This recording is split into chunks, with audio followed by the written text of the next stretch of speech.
Zona Cero.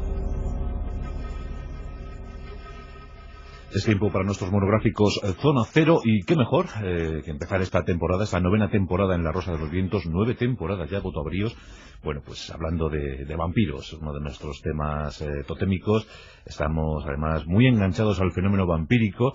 Aún hoy en día, cada vez que llega una película nueva de Hollywood o de Europa donde se habla de vampiros, pues siempre hay mucha taquilla. La verdad es que el vampiro subyuga a todos aquellos que se acercan a su figura. Así que vamos a hablar de vampirismo, de sus orígenes, también la incidencia del colmillo en la literatura de todos los tiempos, y seguro que vais a disfrutar muchísimo. Ya tenemos por aquí una efigie de Vlad Tepes, ya veremos a ver si le prendemos fuego después. ¿Qué tal, mi querido Carlos Canales? Buenas noches. Hola, estupendamente, muy bien. Bueno, bienvenido a la temporada con los monográficos Zona Cero. Veo que vienes disfrazado de vampiro. Estás ahora mismo hecho un braculea, de vampiro, ¿no? De noble moldavo. Es verdad, eres un gran noble moldavo ahora mismo. Fíjate qué pelliza. Esa cabeza es de turco, claro. Sí, la que cuelga, sí.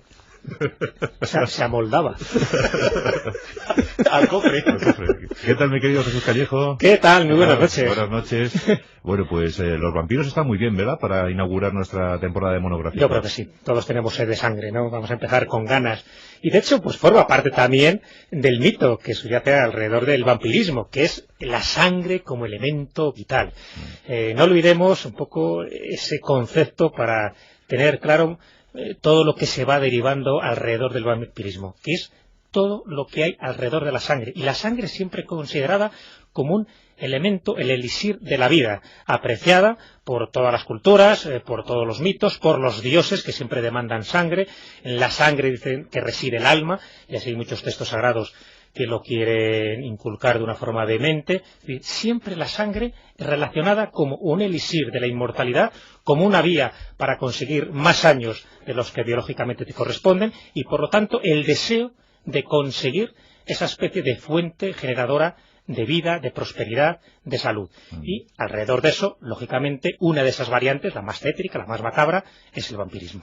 Bueno, pues esto se puso de moda, no solo en el siglo XIV o XV, luego se olvidó un poquito, pero en los autores románticos del XIX, y ya finalizando ese siglo, un irlandés llamado Bram Stoker, pues escribió esa obra inmortal, Drácula, una obra poco apreciada en Rumanía, donde la prohibieron hasta el año 1992, hasta que no murió Ceausescu. Carlos, no se pudo... Pero es que, y además es recurrente, hoy en un periódico español hay una carta de nuevo referente a un artículo que habían publicado en el mismo periódico hacía unos días sobre Vlad de Valaquia, donde de nuevo se vuelve a insistir en intentar defender la figura de Vlad Tepes, como si no se pudiera separar perfectamente ambas cuestiones. Y Vlad Tepes era un psicópata casi con seguridad. Consumado, pero también paladín y héroe de la cristiandad. Exacto, pero es que se puede ser ambas cosas perfectamente. Sí. Más que paladín o defensor de la cristiandad, fue defensor de sus intereses, que en aquel momento le condujeron a intentar aliarse con el rey de Hungría y cambiar el vasallaje. El vasallaje de Moldavia y Valaquia cambiaba constantemente entre los turcos o los reyes de Hungría, según las circunstancias, las necesidades de la política o de la pura y mera supervivencia. Y no olvidemos que el hermano de Vlad Tepes sí que era aliado de los turcos. Efectivamente, su hermano mayor, Mircea, efectivamente vivió en la corte del sultán, y eso era un proceso, o el propio Esteban el Grande, el héroe nacional de Moldavia, que cambió de mando varias veces. Lo que pasa es que hay algo en la figura, bueno, aparte del libro de Bram Stoker, que por cierto como novela es formidable, hay que reconocerlo, es un libro magnífico. Es uno de esos grandes clásicos, ¿verdad? Magnífico, entretenidísimo y muy bien. Es mal llevado al cine normalmente. Sí, es verdad. Se habla de Coppola. A Coppola se libra un poco, pero bueno, aún así es verdad que se le han llamado mal. Se le llama mal, sí. Pero lo cierto es que... La de Coppola es muy digna, ¿eh? Sí, para mí es la mejor adaptación literaria, porque por lo menos le da todos esos componentes, incluido lo erótico, que sin embargo en otras películas pues inciden más, por ejemplo, en ese aspecto que no se deduce exactamente de la novela, ¿no? Y sobre todo la novela, lo bueno que tiene, que nunca se puede trasladar al cine, esa parte epistolar, ¿no? O sea, también ese relato contado de cómo los personajes pues van sufriendo esas incidencias y donde el lector pues va participando casi a tiempo real, ¿no? Bueno, pues eso es un logro que tuvo Bram Stoker y que luego repitieron, pero sin olvidar que algo, no fue la primera novela. Fijaros que hay algo muy interesante en la novela de Anne Rice, en Entrevista con el vampiro, que también se ha llevado bastante bien al cine. Hay una parte cuando el periodista comienza la película que es idéntica a la forma en la que abre Drácula, que es cuando Jordan Harker está en la posa, el pedante inglés que está hablando por la noche con un extraño caballero centroeuropeo que tiene delante al que le está contando historias de su país y que resulta que es el propio conde Drácula, al que tiene delante. Entonces, ese comienzo que es magnífico, que es una verdadera pasada, la verdad es que luego ha sido muy seguido porque lo que sí que es cierto, y es yo creo de lo que vamos a hablar hoy, es por qué han sido los vampiros del este de Europa, la tradición vampírica del este de Europa, la que al final y a la postre se ha impuesto dentro de lo que es la cultura occidental, y no los de otras regiones o zonas del mundo, porque como también contaremos, el vampirismo como leyenda y como tradición está en todas las tradiciones y leyendas del mundo, incluyendo las de España. Estaba pensando, por ejemplo, para ir a un sitio que para mí es familiar, en Cantabria existe un tipo de hada extraña que tiene un solo diente, que es la guajona, que es las guasas en Asturias, o las megas susonas en Galicia, que son vampiros. Son vampiros que viven de la sangre principalmente de los niños, y que se parece mucho a Nosferatu, a Nosferatu de Mornau, con un solo diente. Sí. Bueno, este tiene, en vez de dos, tiene uno, y son vampiros que viven de los niños pequeñitos a los que les chupan la sangre para alimentarse. Hombre, bueno, yo también tengo ahí una teoría, hay dos grandes impulsadores, ¿no?, del fenómeno vampírico, son Vlad Tepes y Elisabeth Báthory, ¿no? Exacto. Claro, pero también los grandes movimientos de ejércitos en Centro Europa, pues también propiciaron que esas leyendas se propagaran como las sí, por ejemplo, sí, es cierto. Por ejemplo, las leyendas de las huilas, de los vampiros de los bosques de Croacia, de Serbia y de Bosnia, llegan a Europa occidental, no con el nombre de huilas, pero sí influyen de alguna manera en las leyendas de las mujeres que viven solas en el bosque, como las guajonas o las guasas, que chupan la sangre de los niños a través de los croatas, de los mercenarios croatas, de los tercios y del ejército francés, de los dos bandos, que los trajeron a Europa, y bueno, pues aparte del miedo que infundían por su conducta, también tenían un cierto...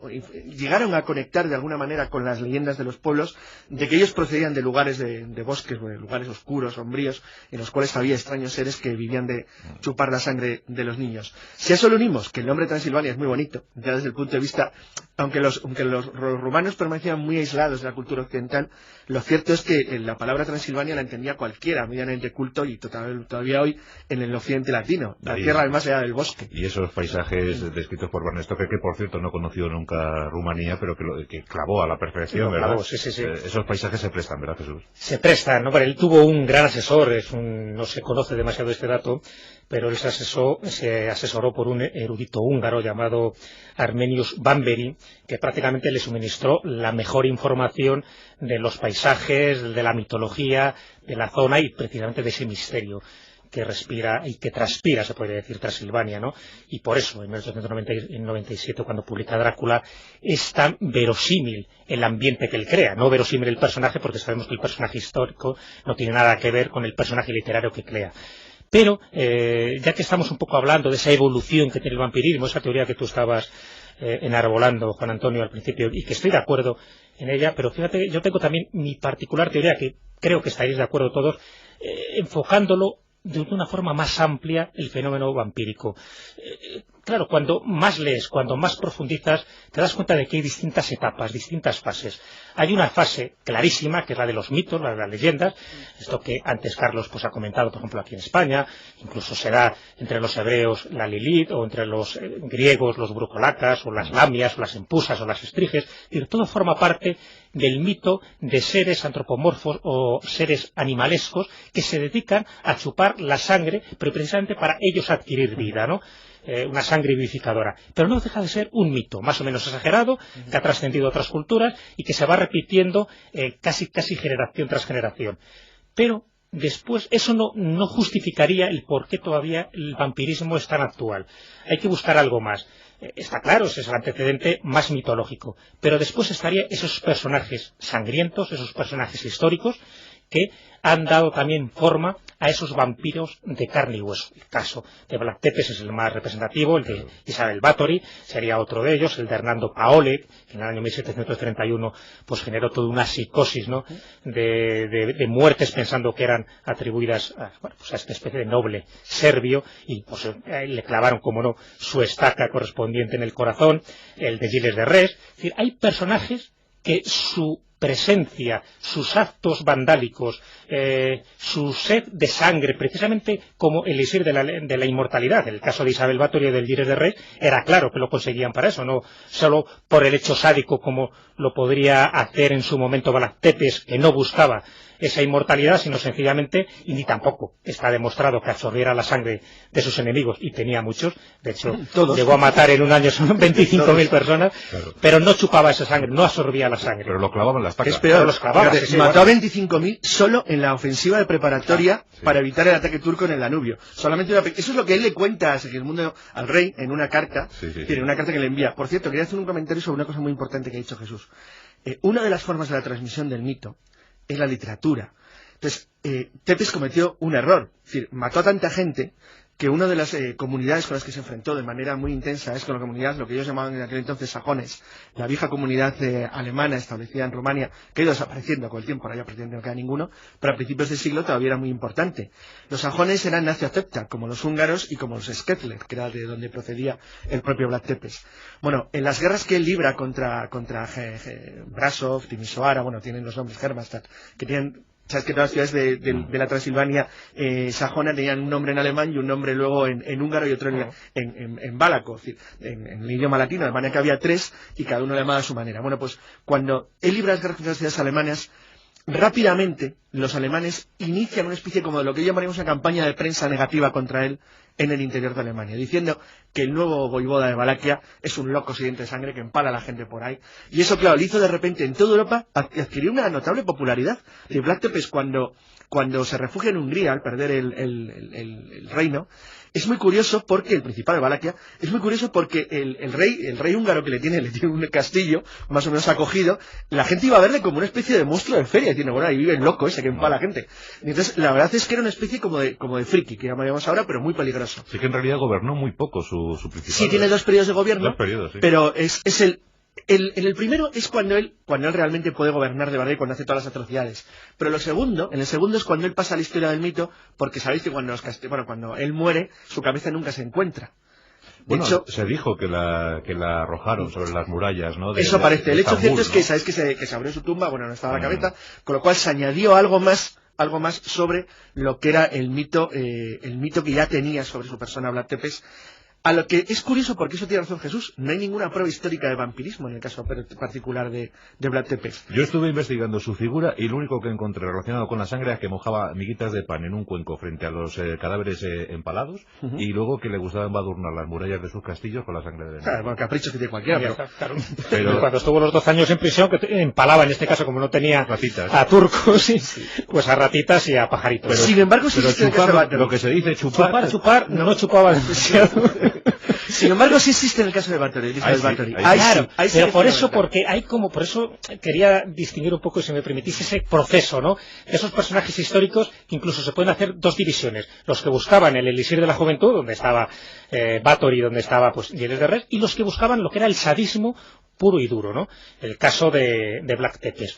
Y claro, pero eso genera la leyenda alrededor de personajes que una vez muertos no mueren de una forma definitiva, sino que parece que su alma sigue con sed de sangre y sigue matando a gente. Claro, ahí se junta un poco esa psicosis colectiva, de esas muertes, de esas epidemias, donde cuando no se sabía muy bien la causa de la muerte de algunos niños o de algunas personas más o menos indefensas, se atribuía normalmente a la superstición, a poderes ocultos, a poderes demoníacos y, como no, a poderes que tenían que ver con el vampirismo. Bueno, pues ese sería uno de los elementos que desde mi punto de vista alimenta, y nunca mejor dicho, el vampirismo. El otro serían esos vampiros literarios. Es decir, a partir del siglo XIX y sobre todo en el XX, las obras literarias, entre ellas pues la de Polidori, la de Stoker, la de Anne Rice ahora en el siglo XX, pues alimentan mucho, pero ya es el elemento romántico del vampirismo.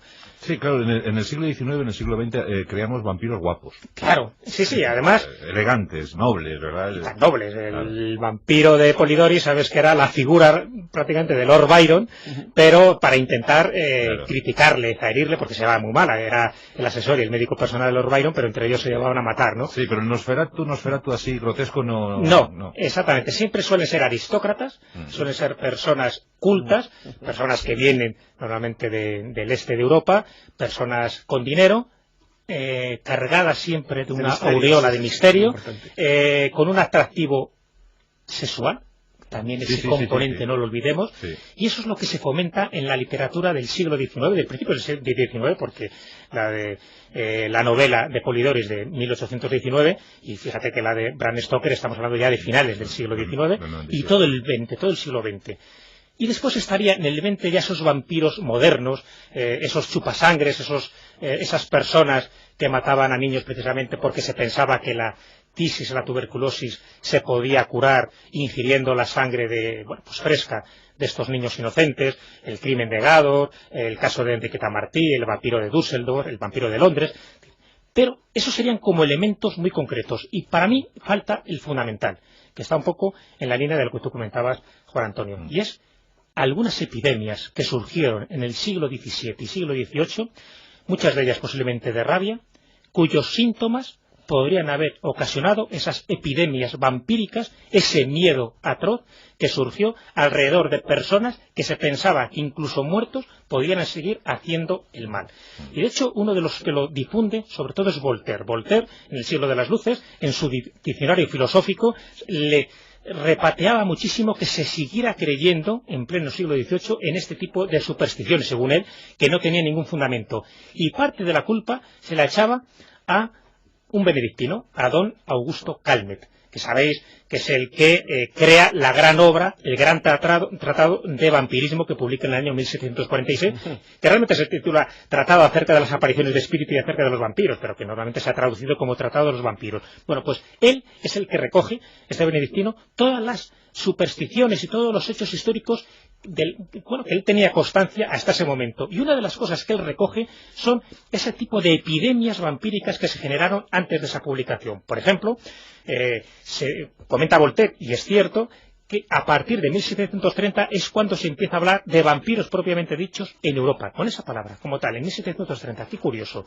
¿Qué ocurre? En 1738, en Kisilova, en una aldea próxima a Belgrado, se da una epidemia vampírica, cuando digo vampírica siempre entre comillas, donde la gente decía pues eso, que había que clavar estacas a algunas de las personas que se consideraban que volvían, eran no muertos, que volvían de ultratumba para seguir perpetrando sus fechorías. En 1721 y 1728 en Hungría ocurre una epidemia parecida. Lo mismo en las Cícladas en Grecia. Es decir, todo este tipo de elementos es lo que puede haber generado, y así lo explican algunos especialistas, toda esa efervescencia alrededor del vampirismo que realmente se podría explicar desde una óptica médica y fisiológica. Lo cierto es que en este periodo, Carlos, se producen episodios de histeria colectiva en algunos pueblos de Centro Europa, en Hungría, donde se levantan todas las sepulturas, todas las tumbas. Sí, el más importante es el que ha citado Jesús, el de Paole. El de Paole yo creo que le llegamos a dedicar hace tiempo, me parece, sin un monográfico de... No, a él directamente en profundidad sobre el caso de él, porque es realmente... Mercenario serbio, ¿verdad? Efectivamente, es decir, porque se unían tres factores, que es la existencia de un analfabetismo, aparte de todo, muy extendido, una especie de temor generalizado a lo que podía ocultar el bosque y las leyendas tradicionales, y sobre todo el que se vivía en un mundo donde el miedo era un elemento de la vida diaria y cotidiana. Ese es el gran cambio. Eso es lo que ha teatralizado tanto a los vampiros de las películas modernas. Lo que les separa profundísimamente de los vampiros, incluso de los vampiros de los que se habla en la novela de Bram Stoker, cuando él crea o inventa la figura legendaria y romántica del conde Drácula. Y es que los vampiros formaban parte de la vida del pueblo, de la vida de la gente, daban por hecho que existían. Pero daban por hecho que existían y se les tenía miedo. Pero miedo de verdad, porque se vivía en un mundo donde se tenía miedo. Por cierto, Carlos, danos ahora que hablas de Drácula, danos algunos apuntitos sobre los Drácula, sobre la hermandad de los Drácula. Sí, la Orden del Dragón es una orden que crea el emperador del Sacro Imperio Romano-Germánico para apoyar a los príncipes, a los voivodas de las fronteras del Danubio. Era una hermandad cristiana. Sí, era una hermandad cristiana. De hecho, no era ortodoxa, en contra de lo que se cree. Exacto. Es decir, realmente era católica, estaba sujeta a la Iglesia romana. Lo que ocurre que era, digamos que era una especie de orden de distinción que se le daba por parte del emperador del Sacro Imperio Romano-Germánico a aquellos vasallos suyos que le podían aportar, pues ventajas políticas en la cuenca del Danubio. Hay que tener en cuenta... El auténtico Drácula era el padre. Era el padre, el que era de la Orden del Dragón, de la Orden de Drácula, Drácula, además se conserva el emblema, Eso es. era el padre de Vlad, no el propio Vlad. Exacto. O sea, Él Vlad nunca fue sería- caballero del dragón. Vlad sería Vlad Draculea. Exacto, el hijo del dragón. Hijo Que es del dragón. curioso porque ahí se da un fenómeno muy interesante de casualidad, y es que Drácul significa en rumano también diablo, con lo cual es el hijo del diablo al mismo tiempo que era el hijo del dragón. Sí. Es decir, era una especie de juego de palabras que luego, claro, para el mito y para la leyenda es muy interesante. Hay que tener en cuenta también hasta qué punto llegaba ese miedo, el que es muy difícil con la mentalidad actual ponerse en el lugar de la gente. El miedo era global, llegaba incluso al monarca. Es que hay que recordar que el primer rey de Polonia que se enfrenta con los turcos, el que muere en Varna en 1844, su cabeza se la mandaron al sultán en un tarro de miel. Es decir, que es que era un mundo brutal, donde cualquiera podía tener no un percance, sino una muerte espantosa y horrible. Es decir, lo que hacía Vlad es pura y simplemente aplicar la política apoyada, pues lo que él entendía que era la mejor forma de llevar a cabo sus objetivos, que era el terror a un extremo que incluso a los propios turcos dio miedo. Claro, cómo eso, luego llevado a la literatura de Alemania Central, a través de los impresores, luego la imprenta nace al poco tiempo de la muerte de... Bueno, ya existía cuando muere, empieza a extenderse justo en el segundo periodo de gobierno de Vlad Tepes. Esas leyendas que se cuentan del soberano de Valaquia, que es un verdadero psicópata, se siguen uniendo a lo largo de los siglos, bueno, pues se mezclan con las guerras, con los conflictos, con las hambrunas, con los movimientos de población, en un entorno además donde, como todo el mundo conoce hasta hace muy poco tiempo, incluso hasta la brutalidad del aniquilamiento étnico de los años 90 en los Balcanes, los pueblos no tienen nada que ver uno con el que tiene al lado, donde han estado siempre enormemente mezclados, y donde todo el mundo, y eso sí está muy bien reflejado, por ejemplo, con el papel de los gitanos, incidental en la novela de Bram Stoker, donde todo el mundo desconfía de todo el mundo. Es decir, así es como nace el miedo. El miedo nace de la desconfianza. Los gitanos son servidores de Exacto, Drácula. de Drácula, con lo cual eso quiere decir que es que el pueblo los está marginando, Eso los es. está colocando como a los judíos en algunos pueblos en la Edad Media. Es decir, les estás colocando un estigma que hace que luego, cuando existe la rebelión o el alzamiento o la insurrección o algún periodo de crisis, sea la víctima propiciatoria de la primera masacre. Eso es muy interesante, ¿eh? Claro, entonces, ese miedo tan terrorífico que ha existido siempre en los Balcanes, pues bueno, iba a decir que es que sigue hasta hoy, es que están exactamente igual. ¿Por qué creéis que cualquiera que ande por un pueblo de Kosovo o de Macedonia, lo que se da cuenta es la tremenda desconfianza y el tremendo miedo que se tienen unos a otros, que tienen albaneses de serbios, serbios de albaneses, entre ellos de croatas o de bosnios, que entre ellos no existe ninguna confianza. Eso lo dan siglos y siglos y siglos y siglos de muertes entre ellos. Bueno, pues hemos dado algunos apuntes esenciales sobre el vampirismo, sobre sus orígenes, también el reflejo en la literatura de todos los tiempos, la fascinación que sentimos por la figura del vampiro. Ahora mismo está Jesús aquí con una cuerda de ajos. No me extraña, no me extraña. Aquí tiene Carlos también un crucifijo. Es que siempre hay que asegurarse. Cuando murió Bela Lugosi, estaban en el entierro Peter Lorre y Vincent Price. Entonces, bueno, pues se dio la vuelta a Vincent Price y le dijo a Peter Lorre: oye, ¿no crees que convendría cavarle una estaca?